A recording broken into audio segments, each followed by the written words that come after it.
Hey, welcome to I Am Refocused Radio. Once again, we are here today, and just like any other time, we have another amazing show for y'all lined up today. And I have to take a pause and say, it's election day, man. November 5th is that big time in America, so make sure you exercise your right to vote and make sure you allow your voice to be heard today. So, without further ado, we're going to be talking to our special guest today, Shirley Buck. She is a holistic trauma coach and a healer. So we're going to be looking into some details about trauma and holistic healing.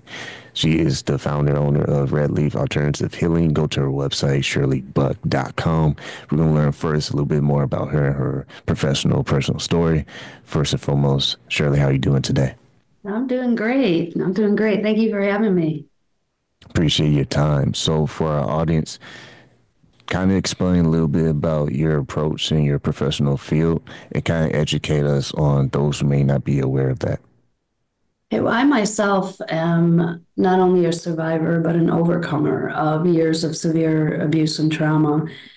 I had written a book telling my full story, and at the end of each chapter are tools of how what I've learned and how I applied tools to overcome certain parts of my life. So I don't know if you want me to go into my story a little bit, but that years of depression, anxiety, addictions, I experienced it, and I didn't go through traditional therapy or meds. And I think just because I really didn't have access growing up, I wasn't aware, I didn't have access. I was on the streets at a young age. So, um, when I was 23, engaged and in a safe environment, my life was supposed to be happy at that point because I'd gotten through it all. And that's when I had my breakdown. I guess, my mind had said, okay, you're in a safe environment. Now you need to deal with everything that has happened. So, I had a breakdown and I decided to learn about mindset transformation instead of going the traditional therapy and meds. Not that I'm saying that's wrong for everybody, but for me, myself, I had grown up always learning tidbits of positive thinking, being in control of your thoughts, not letting your thoughts control you. And I really was always interested in that. So I really delved into studying that, learning that, and really created a beautiful life for myself where I'm happy, peaceful, have a beautiful family. And I wanted to help others achieve that as well. And I've had clients that have been in therapy for 2 or 3 years. And I think this is a good addition because a lot of times therapy has you focus on the problem. And I have a 90-day course that kind of does the opposite. It teaches you, first of all, to take ownership and then to move through different tools and exercises that help you change your thought process and to be in control of your thoughts rather than let your mind just do either be on autopilot or think negatively. And it's not just for those who's been through trauma and abuse, it's anyone who really wants to improve their life because it's simple to say change your mind, change your life, but it is true.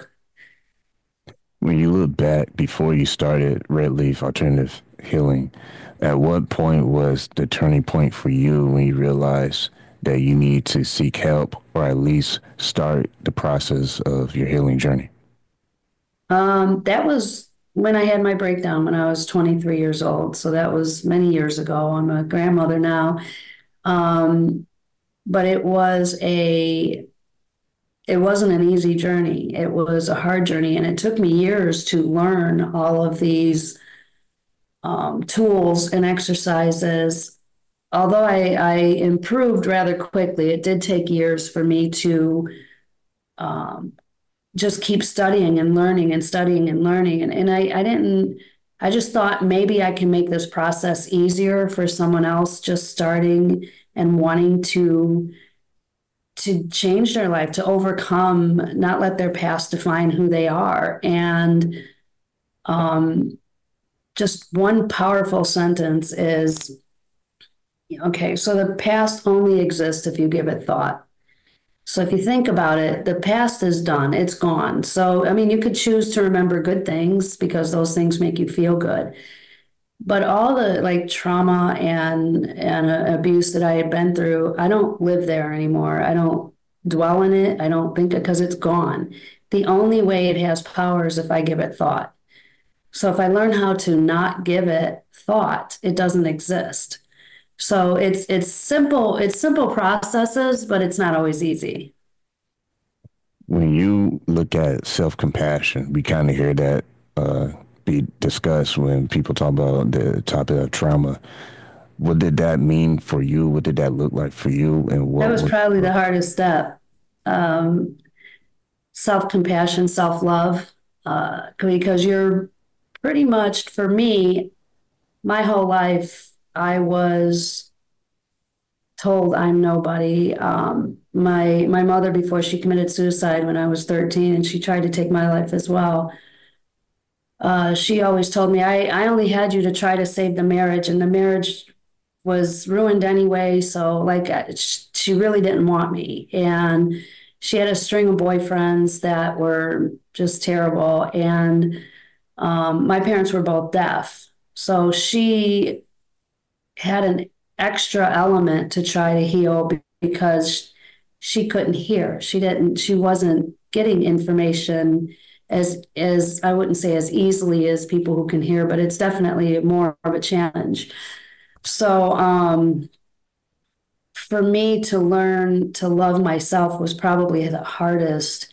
And I'll tell you when that I remember the first time I started to love myself, it was an exercise I did where I went back and witnessed me as a child going through an abusive situation and me as an adult wanting to run in and save that little girl and protect her and take care of her. And I went in and held her and said, you know, you're strong, you're beautiful, you are worthy. And I was starting to talk to the little girl.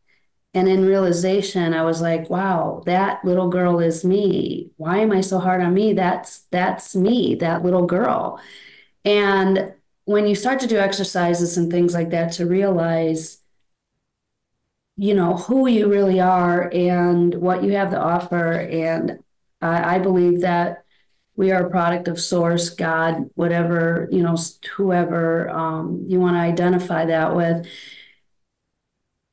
And when you start to learn that you are love, that your real essence, your true essence is love and kindness, it may get boggled up through different experiences and you may get cut off from the source of love. But once you learn to open yourself up again and know your worth, it's pretty powerful. once again, listen on Refocused Radio, talking to our guest today, Shirley Buck. You can go to her website, shirleybuck.com. When you mentioned your parents both were deaf, correct? Yes. Explain to our audience, give them a better picture what it was like growing up, having to deal with that, and how were you able to understand what was going on at such a young age, and how did that impact you as a child? Well, it was kind of a normal part of life because I was born into it. So sign language was really my first language. It is very challenging because you become their ears, you become their voice. And I mean, I was battling credit card companies at like 8 years old on the phone trying to get interest rates lowered. And like, I interpreted my parents' divorce at 5 years old. My dad would get me on some weekends. Sometimes he'd be consistent, sometimes he wouldn't. And he went to Stony Island Church of Christ, and I was a interpreter there for a deaf group at 12, 11, 12 years old. So it holds its challenges because I missed a lot of school because my mother, who didn't work, I was in welfare stations with her constantly. And back then, if you waited all day and if you didn't be called, you got to be back there at 8 o'clock the next morning, you know. And I missed a lot of school doing these things for my mother. Um, so I was constantly, you know, like we were constantly having to go to meetings because why wasn't I in school? Well, oh, because, you know, my parents are deaf, and my mother became an abusive alcoholic, and she had gotten raped and she got pregnant, and I had to go to an abortion clinic with her at 10 years old and be her interpreter. So there is a lot of responsibility put on a young child. And that was, you know, the abuse and trauma, and that's put on top of that. You know, there's a group called CODA where they're children of deaf adults. So they're adults who were children of deaf people. And I've never been to the support group, but I hear that it's very wonderful because you do become this caregiver and you're trying to fix everybody all the time. And it took me a long time to realize, you know, especially in relationships, I was picking these people who needed so much help, but it was detrimental to myself. So, you know, there's all these things that come in play when you're a child of a deaf person, or in my case, both of them were deaf. And I was constantly being torn to interpret for their friends and things like that. So, yeah, it's a difficult role. Looking back, how you work with your clients, one can imagine just listening to your story that you probably had a lot of experience when it comes to patience. So when you look at your clients, how did patience from a young age having to deal with your parents, how did that help you kind of understand your clients on a deeper level? I think I don't know if it's patience, it's more of compassion. I think I use because I've experienced a lot of trauma in different ways. So when somebody comes to me and say, I've been through this and this is what I'm feeling, I genuinely understand. I didn't learn about this from a book or you know, something that taught me um, like a PhD to get in there and work with the mind and do the same process with each individual. I'm able to be more customized because I can say, wow, you know what? I understand that feeling. I've had it. I've been there. I've been through depression, anxiety, eating disorders, addictions. So I have a wide variety of experiences to have compassion for my clients. And I guess it's patience too, because sometimes I'll ask in the very first, you know, I do a free 45-minute consultation with people, and from the very beginning, sometimes I'll say, "Do you want to be happy?" And they'll stop and think. And I'm like, okay, you have to know you want this. You have to know you want this because if you don't, then I can't help you at this point, you know. So being honest, being patient, being compassionate, all of that plays in. And I think that's due to my own experience. And that's an interesting point right there because understanding that there can be times where people are indecisive. They're not able to make a decision. Is that something that you see quite often, or is that something that maybe is tied I to? do see it more often than I would expect. Um, because you kind of think like, why wouldn't you want to be happy? Why wouldn't you want to overcome this? But sometimes we're placed, you know, labels are placed on us. And if we're labeled with PTSD, anxiety, depression, and then we're told that's who we are, that becomes our identity. Now we're taking medications to mask that. Okay.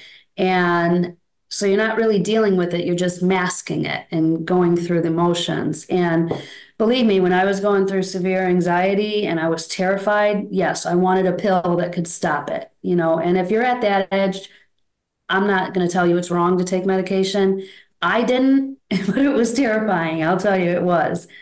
So, I lost track of what the question was. Oh yeah, okay. So yes, it does happen quite often because you have this label and you kind of feel doomed, and this is your identity. And it's not so much that you don't want it as you don't believe that you can achieve it or that you even deserve it. And I think that's where people pause. It's not like they don't really want it. They just don't truly believe they can have it or that they're worthy of having it. Another thing that is associated with trauma is triggers. When you look at that, has that something that you experience yourself personally? And if so, how do you overcome that? The triggers, well, when you are triggered, there are exercises you can do. And it depends on what kind of triggers and what kind of, if you have anxiety or depression or whatever. But one of the tools for anxiety is, you get this trigger and you kind of figure out why, and then you write. In writing is important to get it out. You write down what is the delusion in that thought. You kind of show yourself like, okay, well, this is not really happening to me right now. I'm feeling this because I experienced this in the past, and you kind of start writing things down that will show you that you're in another place now and it's a delusional thought, and you start to bring your anxiety down. There's other ways too, just like stopping and imagining yourself in a place that you really love being. There's different tools for different triggers, but there definitely are tools for triggers. This on Refocused Radio, talking to our guest today, Shirley Buck. And go to her website, shirleybuck.com. And wrapping this up, we have about 8 minutes left. Let's talk about how you serve your clients. What are the different resources that you make available, and what does a process look like when you're trying to get someone on board? So, okay, so the different resources, I did write a book because I wanted to share my story so that people can see that even in the most severe abuse and trauma, that you can overcome it and you can be happy and you can build a life that you love. So my book and other books, a lot of other books are great resources. The Feel Good Handbook. I mean, that's an amazing book.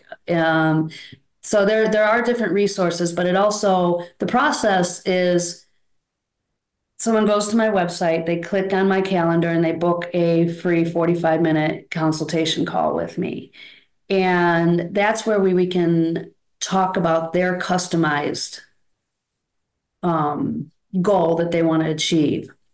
So I had somebody come to me and it's like, I was kind of embarrassed to come to you because I read your book and I knew you've been through so much trauma. I really haven't been through a lot of trauma, but I just can't think I can't think positively, and it's affecting my life. I'm negative, I'm angry, and I need to find out why, and I need to change it. So you don't necessarily, like I said, have to go through trauma and abuse. And at the end of our 3 months together, which is my course is 90 days with weekly lessons and daily activities. And we talk once a week through that course because the talk is what makes it custom. The course is just to teach you how to think differently, and exercises to help you actually enjoy life. And I'm going to tell you, one of the most important things is please be childlike whenever you can. If you can do it every day, I don't care if it's dancing, being silly, playing in the rain, whatever it is, be childlike, because it's important to play and enjoy life, not just be this serious, go through the motion, responsible. If you're not silly and you're not enjoying life, that's a tough one. That's a tough one. So anyway, the process, sorry, I keep getting off track. So the process when we're on the phone is that's where I customize it to whatever it is that you want to achieve. And we go from there. When you see how you've been able to overcome these challenges and you're productive, you're helping people, we all on the outside look in like, okay, that looks kind of easy. But truthfully, we all have our rainy days, our not so great days. What are some of the things that you remind yourself, even though you have success, you can still have some rough days? How you keep yourself pressing forward? It's funny because I just wrote a blog about that that I have a Facebook community page, and I just wrote a blog about that because I said, like, from the outside, people could look at my life and say, oh wow, she's got it all together, she's always happy, she's always, and I do have my down days. I do. And but I have the tools in my back pocket that help me. So if I'm having a hard day, I learn first of all to be compassionate with myself, to not say, oh, you shouldn't be thinking that way. You know better. You know, like, stop it. I have to be compassionate and say, you know what? You have been through a lot in life and you are trying to be out there for everybody. So you're talking about your story all the time. And that's not how I heal. I don't live there anymore. So I do have my down days, but I take it slow and I have compassion and I do my own course. I pick and choose which week I want to work with. And um, I'm lucky too, and to have my children and my grandchildren because they are a huge source of joy to me. So I can go play with my grandkids anytime I want. I have them twice a week, which helps me. You know, I can get on the phone with my son or my daughter, and those things lift me up. And so if you have people like that, it's important to talk to them. You don't necessarily have to talk about your problem if you don't want to. But if you just want to just be lifted, talk to positive people around you. Um, Simple exercises, write down 10 things you're grateful of. And sometimes that's a hard thing to do. 10 things sounds like, oh, that should be easy. 10 things aren't always so easy, but when you're actually struggling to think about the things you're grateful for, your mind is in a place where it's thinking of positive things in your life and you're digging deeper than you normally would. So there's all kinds of tools that help me, you know, and I don't have a whole lot of down days, but I do have them for sure. And one more question. Outside of bad days, sometimes it's just life stress. Life stress happens to all of us, just different shapes and sizes and different forms. For you, how do you determine when there's just regular good stress versus maybe potentially self sabotage stress where we're self inflicted wounds? Well, I have a well, there's a session in my course that talks about emotional awareness. So when you're aware of your emotions, when you start to feel that tightness in your chest or that sadness or that heavy feeling, you're on an emotional scale that's towards the depression anxiety side of the happy, joyful, peaceful side of the spectrum. So now when you're there, I also teach to be aware of your thoughts. So now you're there and you're like, what are my thoughts? What are the things that's making me feel super stressed, whether it's money, a relationship, and things like that? Then you can go through the process of, okay, that's what I'm focusing on. That's why I'm feeling this way. What else can I focus on to get me out of that? And you start moving up the spectrum. Like there's ways you can think of, okay, well, right now I might be in a financial bind, but that doesn't mean I have to stay there. What creative things can I do? I've always been an entrepreneur. I help people find different ways and their talents and their passions and help them do a side thing, which actually sometimes turns into a full-blown business. But if it's relationship wise, you know, it's, you know, you have to work on you are inside and that you're okay, you know, because sometimes, most of the times when you get happy and you get healthy, there's people going to fall away from your life. And that's another fear people have. I don't want to lose this person. If I get happy and I get healthy, this person's going to go away. But when you learn to love yourself and know that you have these boundaries and that person can go away and you're going to be okay, especially if you have support, you open yourself to be in a receptive mode to receive the healthy people that should be in your life. So it's emotional awareness, moving, you know, being aware of your thoughts and moving to this side of the spectrum of joy and happiness and peace. But it takes work. Once again, to listen, I Refocused Radio.